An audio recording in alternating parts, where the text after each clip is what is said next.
Welcome back, everyone. In this video, I've got something really exciting that I want to share with you guys. This is an application that I've been using called Mylio. Mylio is essentially a catalog application that is probably one of the best, if not the most unique, that I've seen to date. I've actually been using Mylio for the last couple months. The company reached out and said, we would like to sponsor a video if you're interested. And I said, absolutely. This is an application that has solved a big issue for me, and I think it's something that most of you are going to find useful too. So let's start at the beginning. What is Mylio? Mylio is a cataloging application, and the thing that makes this different than photo editors that you've used so far, most photo editors have some kind of catalog functionality, for better or usually worse, built in, and what makes Mylio different is Mylio allows you the ability to create a network across multiple devices. So this could be multiple hard drives that are external, it could be multiple computers, it could even be your smartphone and your tablets and all that stuff. And so one of the problems that I think we all have today that has been one of the greatest things about digital photography is the convenience of it, but it also makes keeping a catalog of all of your work pretty difficult to do. Chances are, and I'd actually be willing to bet, that most people who would be watching this do not have their catalog very well organized unless it's something that you've committed to for a number of years now and really gotten serious about keeping organized and keeping labeled. And that stuff is not exactly fun to do. It's very time consuming. And so we have been in big need for a long time for a cataloging application that just makes all that stuff much easier. I'll give you an example. I travel a lot, and sometimes I bring a laptop with me and I'm taking images on the trip. The images will go on the laptop because I want to be able to see them and edit them in the moment. And then I have to remember when I get home, they've got to go sync with the catalog here. So you've got to have a solution for that. I have images on my phones and on my tablets, and I actually have two different phones because I have one for work and one for personal usage. So I have different pictures on each one of those. I have even seen friends of mine where somebody might borrow his wife's phone, take a couple images, and then later on down the line when he needs them for something he wants to use, maybe their family pictures, something like that, can't find them because they're on a completely different device. So Mylio is actually something that can solve that by having this network ability to bring all those devices together. So I'm going to show you how this works. It is very cool. So the first thing we're going to do is we're going to launch Mylio here. So right now I'm in a single image view, and I just want to walk you through the interface, and then I'll show you how you're going to bring all this together. So if I have an image selected, over on the right-hand side of the screen, you've got your inspector panel.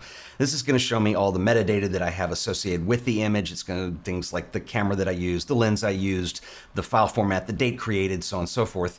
You're going to see that it's got space for keywords, and when I bring images in here, I actually can go in and keyword them, but that's the part that's not all that fun. But here's where it gets really cool, is that Mylio has the ability to assign smart tags. So this was an image that I brought into Mylio. I didn't do anything to it but bring it into the application. And you're going to see down here smart tags, and it knows that this is a mountain, mountainous, plant, sky, trees. And so what it's going to do is it's going to be able to identify things in your image. And so when we get into this, you're going to see how you can use those smart tags and how this is going to make finding images really easy. It's one thing to have a massive catalog full of stuff. It's another thing to be able to get to images quickly, especially when you have a really big catalog of literally tens or hundreds of thousands of images. So we're going to go back to the grid view here for a second. I'm going to draw your attention over to the left-hand side of the screen here, and you're going to see our navigation menus here. And I'm actually going to start at the bottom here under the dashboard icon. And the reason I'm going to do this is going to show you kind of how Mylio works in terms of setting up a network between devices. So if I click on devices, you're going to see that we get a little list here, and I can see that my iMac is the main device. This is kind of the central hub of where Mylio is going to live here. And I also have my black iPhone over here, and it is not connected, so it's grayed out. Now, the way this works is Mylio has an app that runs on your mobile device. So what I'm going to do is go ahead and launch Mylio. Once I do, you're going to see the green check mark light up, and that means that these two devices are online and talking to one another. Mylio is really cool because what it's doing behind the scenes is it's connecting your devices across a network, is it lets you decide what you want to keep on each device in terms of images. So in Mylio Photos, we're dealing with three different image formats. So we've got originals, which is pretty self-explanatory. It's the original image as it was brought in. Then we have auto-optimized. Auto-optimized images are really cool because they retain all of the original information in the raw file, but it's a much smaller file. So it's good enough for printing, let's say a 5x7, but it's great for making edits and syncing these back up when you're on the fly. And if you want to get back to the originals, then those edits edits will update accordingly. And we also have previews, and previews are a little more like a thumbnail image. It's still pretty high quality, but the size of the image, if you're concerned about storage space, is about 10 to 15 times smaller than the auto-optimized image. So there's a lot of flexibility that we've got here. And of course, you can always get back to your original images in a single click. It is super easy. So this is probably a good time to mention the different versions of Mylio there are. So the main version of Mylio, as I mentioned in the title of this video, is free, and it offers a lot of power and a lot of flexibility. So what the free version allows you to do is it allows you to pull in all of your hard drives, all of your devices. You can pull images in from your phone, your tablets, and it allows you to manage them all from a single computer. So basically, if I have the free plan, I can manage everything from this computer. There also is a paid version, which allows for a lot more flexibility. So Mylio Photos Plus is the premium version. It allows you to do all the things on the free version, with the exception that you can actually manage your library from your phones and from your tablets. You can even add additional computers onto this, and so it gives you a lot of flexibility. It also allows you to do things like you can enable automatic backups, which is really important to do if you're serious about saving your work. You can do things like sharing is going to be coming up soon in Mylio version 24, so you can take an album and you can actually share it with somebody. And so there's a lot of reasons why upgrading is probably going to give you a lot more power. It's all going to come down to what type of photographer you are and what your needs are and how serious you are about your catalog, but it is worth looking into that. Another thing that I'll mention is you do get 50% off of your first year if you choose to subscribe, and I'll put that link below this video in the show description. Another thing that Mylio does when you set this up, and I'm going to show you in the Finder here, is when you set it up on your computer, what it does is Mylio sets up a watch folder, and you can customize this, you can create more if you want. So you're going to see over in my favorites here on the left-hand side, I see my Mylio inbox. So what happens is anytime I want to add images to my catalog, this is a watch folder. Mylio is constantly looking at that folder. So what it's going to do is any images that you put into that folder, it's going to automatically ingest and move into the catalog. And so it's very cool. It makes adding images to your catalog really easy. And there's also a Lightroom plugin. It's a little beyond the scope of what I'm talking about here, but it makes all this automated if you're used to working in a Lightroom catalog. And so that's something worth checking out too. You can get more information on Mylio's website, but I want to continue to show you the app. So let's go back in. All right, so in the navigation, I'm going to click on this first icon, which is just going to give us our entire catalog. And so while this is useful, and I can just sit here and scroll through it, I do want to point out how smooth this is. And I won't mention software by name, but one of the other big applications, when you click on a folder, it sits there and rebuilds previews and does a bunch of stuff behind the scenes, and it drags and it takes forever. And this is very snappy as an interface. It's very clean, the code is very well written, and this is an outstanding application from that perspective. But anyway, I'm in the catalog view here, and I'm just kind of looking at everything. So if I need an image that may be 10 years old, I'll be scrolling for a long time. So let's look at some of the ways that we can actually pare this down and look for images in other ways. So the first thing I'm going to do is go over to the navigation and click on this little icon of the person. And this is going to allow me to view by people. What's really cool is you can see that I have some of these up. If I'm looking for a photo of somebody specifically, it's going to recognize faces in the images. So here's Alexandra. She's a friend of mine who is a dance choreographer. I photographed one of her dance shows, and I can bring it in and I can see there she is, and it labeled her face in that. So what's really cool is when I initially set this up, I brought a bunch of images out of Lightroom, and I used the sidecar files to do that with, and it brought those in, so it already found a bunch of these faces and had them set up for me. So what's really cool about that is I didn't have to do it manually. Now, as I continued to add images into Mylio, I might have to do it if there's some new people it doesn't recognize, and there's a lot of images in here where it doesn't know who they are, like all the stuff that came off my phone. So it's a really easy way to go in and do this. So if you want to tag people, you can do this on an image by image basis, which we're kind of set up to do here. But if I want to look at the catalog as a whole to make this a little bit easier, I can go back over here to the dashboard, and if I go to actions, what I can do is there is a tab in here for tagged faces. I'm going to go ahead and select this, and it's going to go through my images, and it found me to start with. Well, it doesn't know who this is. It's making a guess that these are all Ted Forbes, and what I can do is I could change the name up here at the top if I wanted to.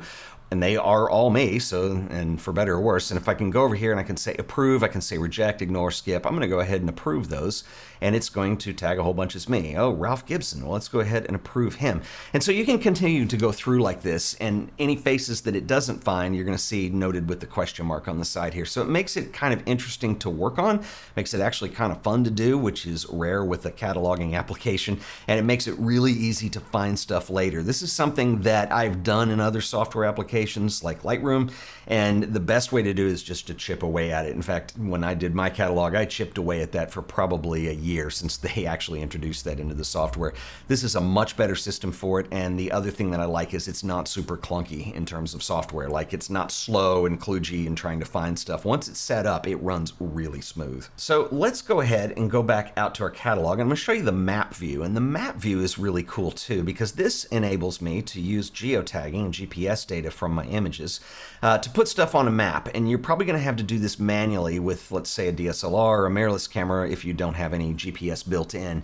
But you can see what it's got here. If I kind of scroll out, we'll go to a world view, and I can kind of click around here, and you're going to see that by area here, like, you know, this is where I live down here. There's 35 images here. I have 110 from Los Angeles, 206 from California over here. So if I want to see all my images from California, this would have been when I was there for the Apple keynote last year. That's a really cool way to go look for images just by location data. There's also ways you can go add location data if they're not in the images. Another way you could search for images is by using the calendar view. And to get there, you're going to click on the calendar, and you're going to see that by date and by year, we've got images. And I can see here that February 8th here, this was my trip to Marfa, and I can see all of the images I shot on that day, which is actually a very cool way to search for images. This is a way that most of us would think to search for images if you know the date, but let's talk about some harder stuff where it's a little more difficult to find that specific image that you're looking for. So let's talk about smart tags. I mentioned these a minute ago when I had that shot from Banff that was up, and it knew that it was in the mountains and it knew that there were trees in the image. And so how do you get to those, and how do you use those to your advantage? Well, let me show you. What we're going to do is go over to the left-hand side of the screen here, and I'm going to go ahead and open up the sidebar, and this gives me a lot of stuff that I can look for in here that becomes much more granular. So for instance, if I want to, I'm going to go out, let's look at the entire catalog here. All right, so here we go. So I can go by rating, label, and flag. We can go ahead and just hit number 5-star, and so this is going to give me all of my pictures that have a 5-star rating. All right, so let's go ahead and view these by smart tag. So if I go over to by smart tag, I'm going to expand this here, and you're going to see that I have a bunch of stuff. Like, I can look at plants, I can look at things that are places, I can look at things that are people, I can look at the mountain shots. I didn't have to do any of this.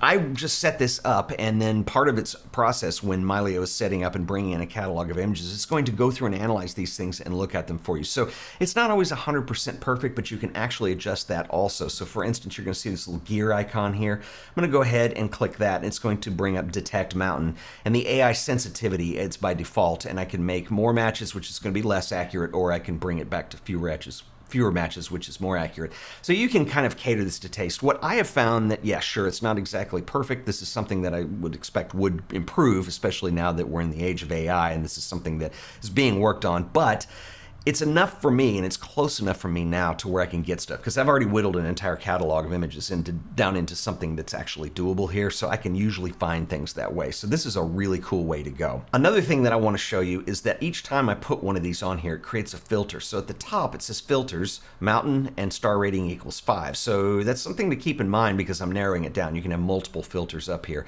So if I want to see all of my images that contain mountains that don't necessarily have star ratings, I can go ahead and deselect or get rid of the 5-star rating, and it'll give me more selections here, or more options.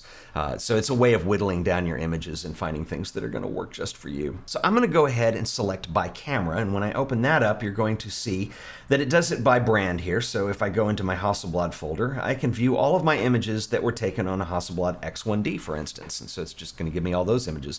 I can just show them images that were done on an X1D Mark II, or I can go into my X2D images and look that way. Another thing that's very cool, I'm going to show you this. If I go into my Leica folder, and this is something that I have not seen in other applications, which is very cool. So if I go to my M10 monochrome images here and I select that, so it's going to give me the serial numbers because I've actually shot images on 3 different cameras. There were 2 different times I had loaners from Leica, and then I had my own. So that's another way, if you know which serial number it is, that you can actually separate your images out, which is very cool. So for instance, if I hit this one, these are just the ones that I used when I was in Germany, and hit this one, and these are some some that I did here when I rented one, and then here's the one that I have, and there's a lot more images here. So this is a very cool way of being able to drill down and just see things by camera. Something that's actually very useful to me because generally speaking, I do remember what camera I shot something on. So all these ways to find things that are really cool. So a couple things to point out about Mylio. So first of all, Mylio, and this is important, it's not actually a cloud service. So if you think of something like Adobe Lightroom, which has the cloud component, or you think of Apple Photos or Google Photos,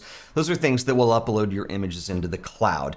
What Mylio does is it actually creates a network between devices. So you're not going to be using the cloud to do that. Now, if you do want to use the cloud, there are capabilities, and this is actually very smart to do.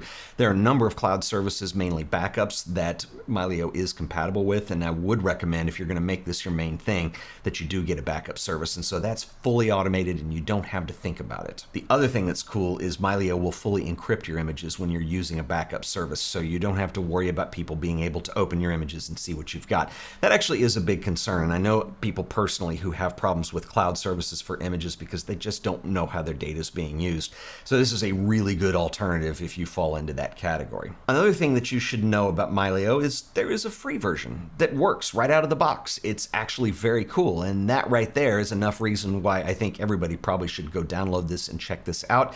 There is a paid subscription version, and the difference is depending on if you want to connect devices all together and create that network. But if you just have all of your images on one machine and you want to work with it like that, you can use the free version, and it's pretty awesome. I recommend that you guys go check this out for yourself. I'm going to put a link in the show description, so please head over and see what Mylio can do for you. And I'll give a special shout out and thanks to Mylio for sponsoring this video. If you guys have any questions, leave them below, or even better, over on Mylio's website. This is another thing that's really impressive.